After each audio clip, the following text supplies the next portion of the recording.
Hey everybody, my name is Jordan with New Home Inspections. I'm here to give you guys some training today. A little bit about me. I'm the owner of New Home Inspections and a certified master inspector. I've been doing it for a little over 8 years. Love doing it. Love training other home inspectors across the country. Love giving real estate agents good, useful information that really any real estate agent should know, or it would be very beneficial to know to make everything a lot easier going forward. So I'm going to start out with some insurance topics. What are some of the breaker panel brands that insurance companies will deny? I know insurance is pretty crazy right now, and hopefully that gets a little easier over time. But right now, it's probably the most difficult I've ever seen. So it's important to know some of these things to have in the back of your mind to make it easier for you and your clients. So we'll start off by the breaker panels. What are the breaker panels that insurance companies are denying? So there's 5 types right now, really 6 if you include this older fuse panel here. But we'll just go off with the most common one, Federal Pacific breaker panel. So Federal Pacific is the one that you'll see the most. A lot of times 1980s house will have it and before, but the stab lock breakers, which have these kind of red tabs on them, have been known to fail. The breakers don't trip, current keeps going, fire hazard. So obviously you'd want to have those replaced. Where do you see it? There's labels on there that say Federal Pacific. Sometimes you'll see stab lock, but just look around and look for anything that says Federal Pacific. You know, and if you're kind of unsure, you can always take a photo, send it to us, send it to somebody and verify it. But typically that label will be on there. Zinsco, another one that's just as bad as far as danger goes on the Federal Pacific. It's just not as well known. However, you'll see these in some older houses, but Zinsco usually it'll have the label on there. Pushmatic, you don't see too much. Sometimes you do. It's a very unique breaker style. Pushmatic's one they'll want replaced. Sylvania, a lot of times you'll see Sylvania GTE. This is a concern. Now this is pretty much a Zinsco panel, but you know they had their issues. They rebranded. Didn't really change much. Still have the same concerns. That's why you can even see how these breakers look alike. It's because the same company. You know, so the same concerns. The insurance company want those replaced. And then Challenger panel. So Challenger, usually you'll see these on a 1990s homes. Not as bad as all these ones above. However, they don't make these anymore. Still, they've had issues with the bus bars and things in certain parts of the country. So now they're on the list.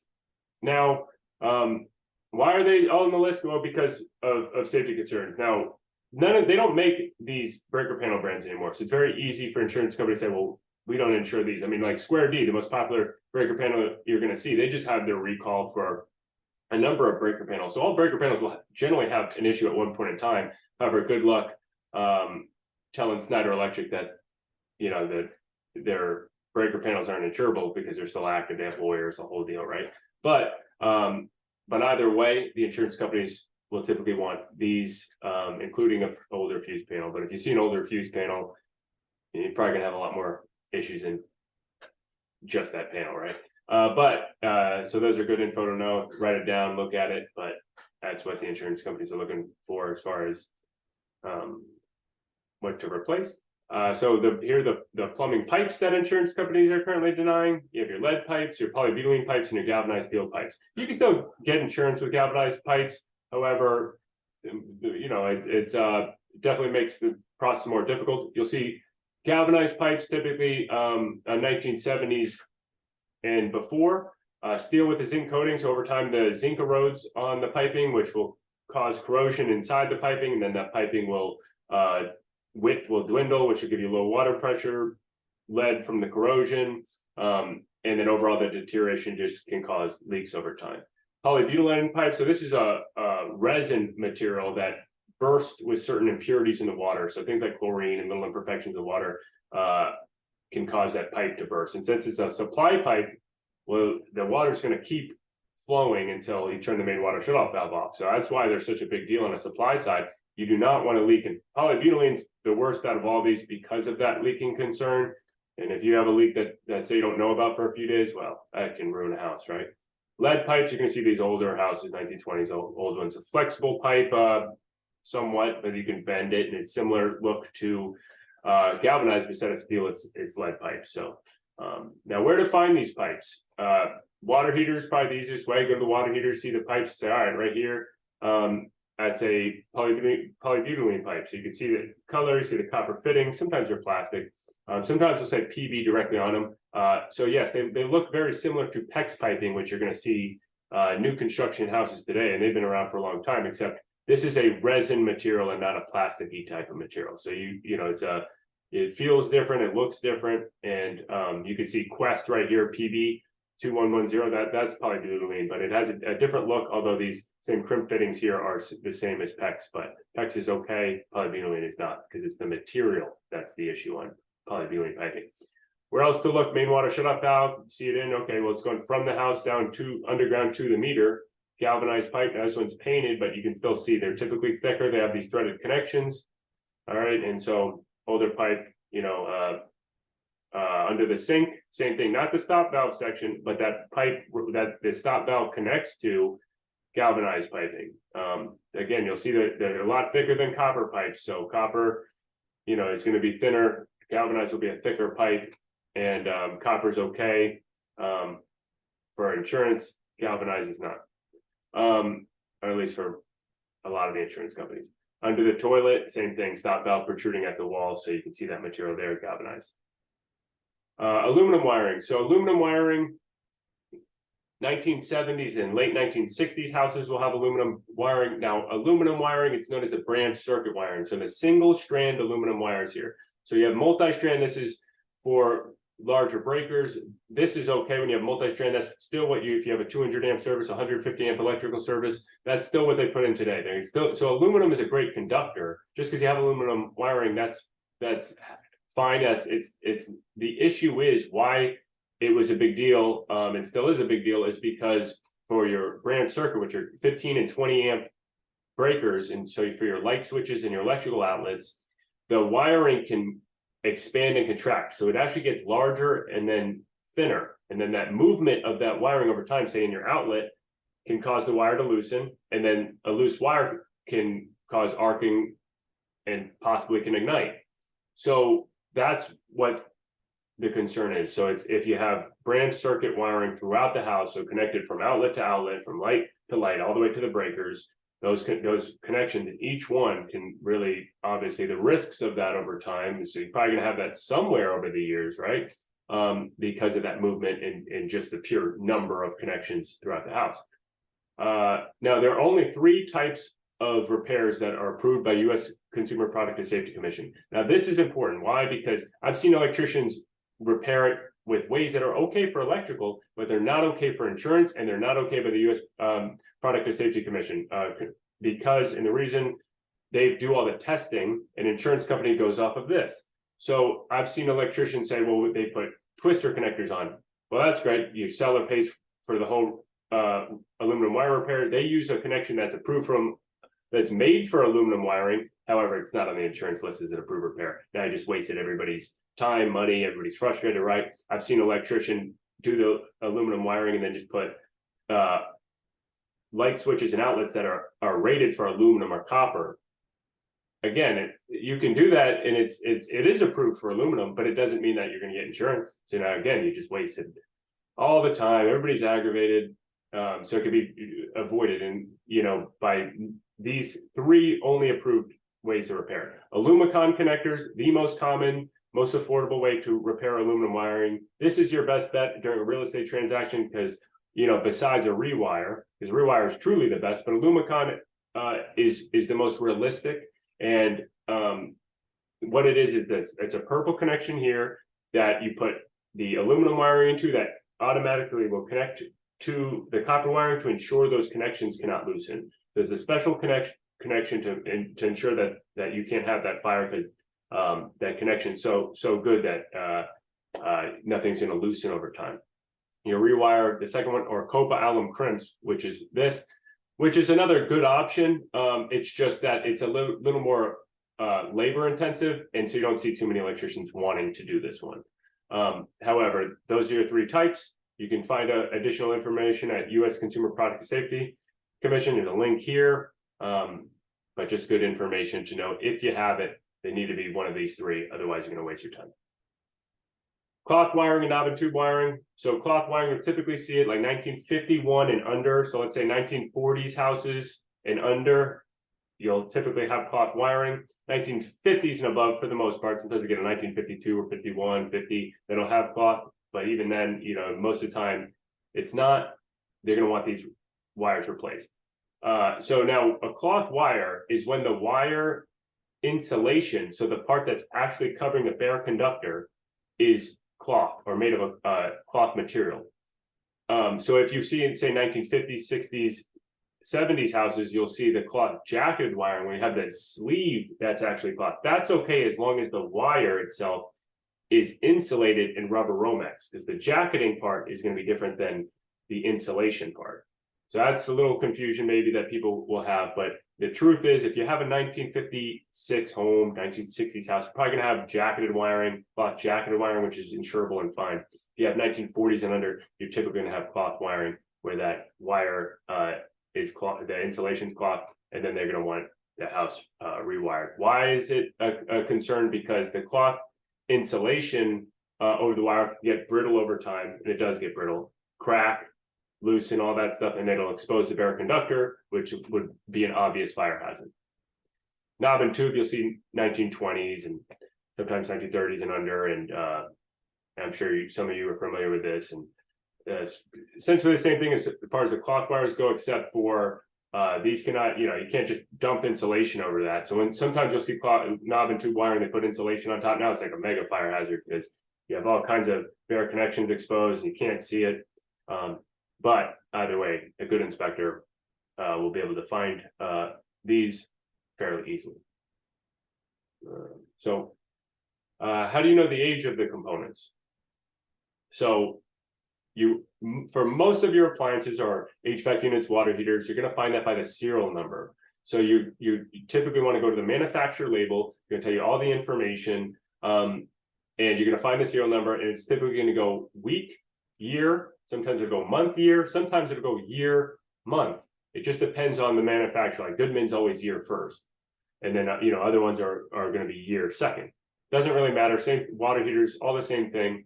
You're going to find it. You're going to see this first part of it. Take a picture. Go to a website called buildingcenter.org. There's a link here as well that you can get it at newinspections.com/promo, or you just Google A.O. Smith water heater age.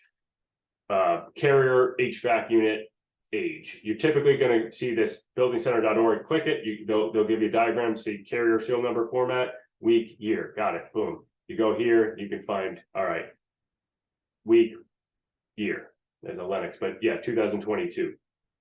State water heater, all right, 2007. And so it's fairly easy as long as you know where to go. And that link is useful, but you can also just Google it. Isn't home inspection needed on a new construction home? You better believe it. Why? Because it's, you know how it goes. It's just too much craziness going out there. Everything's subcontracted, and it's built by hand. So people are going to make mistakes. It's just so common. I mean, we do so much new construction. I mean, all the phase inspections, and for how inexpensive a new construction home inspection could be, because they're one of the cheaper ones because of the year. Number one, we'll get the builders typically to spend thousands of dollars fixing it because they got to call the roofers back to plumbers, and there's so many mistakes. Even if, say, the insulation guys did a good job, well, they had to repair, they had to remove part of the ceiling, they fixed the wiring in there, but they never put the insulation back. Or the roof's done right, but then the painters and siding guys are putting their ladders all over the roof to install the rest of the siding, and they're just damaging the roof as they go. So even that aspect of it is so much that could go wrong. So it's just extremely beneficial. Now, a lot of people builders will say, well, just wait till the warranty. But now here's the problem: if you wait till the warranty, you lose all the leverage, right? Because you're on the warranty list. The warranty side is a whole different thing. They don't have to repair everything. So they're only picking and choosing and say, well, we can repair this because it's under the warranty portion. But on a new construction, when you have an inspection, they're going to inspect, or they're going to repair all these things. They're going to do as much as possible before closing to give you the best product, because they want you to sign the dotted line. And you lose all leverage if you wait. And they're going to probably convince you to wait because it's a pain for the builders, right? but it's always beneficial. And a lot of the builders like it too, because we pretty much do their job for them. We find all these things that make it easy for them. So a lot of the builders love us, and they think it's great because it's just another pair of eyes, and it really makes their job a lot easier too, because they could just call these people out, have it fixed. So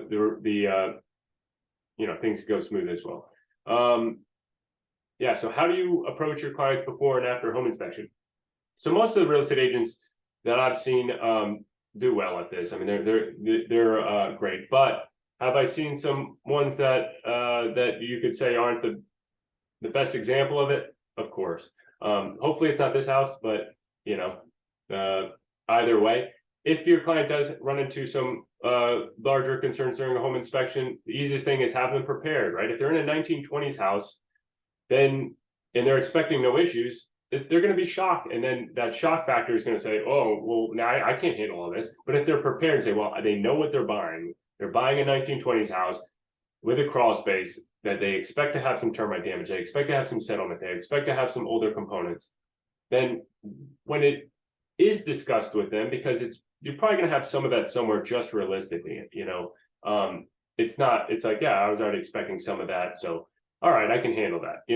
That's usually how it goes. So if they're prepared, it goes well. If not, then it typically can cause a shock. So if they're prepared, makes it smooth. Be on their side. So if they have a lot of issues, saying the home inspector is discussing a lot of concerns, well, don't argue. Don't say, no, it's not that big of a deal, or no, it's not this or that, because sometimes they are a big deal and they're the ones purchasing it. So they're not going to feel so comforted by that, right? They're going to say, well, no, I agree with you that you don't want it there. Well, this is what we can do. We can discuss it with negotiate with the seller. Hopefully they'll be able to fix some of these items. So we'll get that taken care of. That's the biggest thing. You don't want to go against them. You want to be with them, of course. And a lot of you guys know that, but just reiterating.